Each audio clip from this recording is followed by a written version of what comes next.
D'un point de vue statistique, l'avion est de loin le moyen de transport le plus sûr, celui qui subit le moins d'accidents. C'est ce que pensent aussi 38% des Français, alors que 35% sont plus rassurés en prenant le train.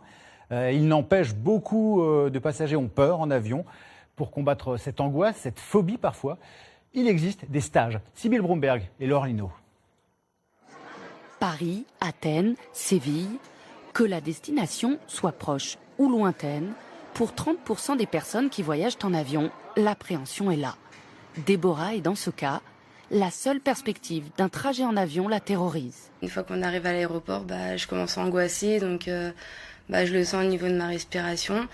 Et puis quand je monte, le décollage déjà c'est juste horrible, quoi.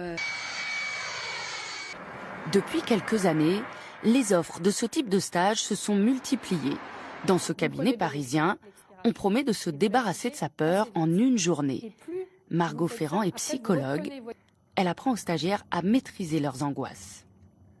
Visualisez votre ventre qui se gonfle quand vous inspirez. Il y a beaucoup de pensées catastrophes, il y a beaucoup de pensées dévalorisantes, il y a beaucoup de scénarios en tête. Par exemple, quand on leur dit turbulence, tout de suite, on va se cracher. Et le deuxième aspect du travail, c'est travailler sur la respiration abdominale, respirer par le ventre.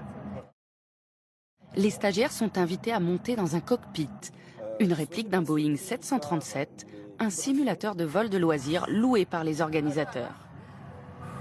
Là, par exemple, on va pouvoir mettre une panne de moteur, on va pouvoir leur montrer ce qu'un pilote fait dans les turbulences. Et quand, en tant que passager, on peut comprendre ce que le pilote est en train de faire devant, ça devient beaucoup plus facilement acceptable. Pour voler plus sereinement, cela vous coûtera entre 400 et 600 € le stage, selon les organismes. Dans l'est de l'Ukraine, les combats entre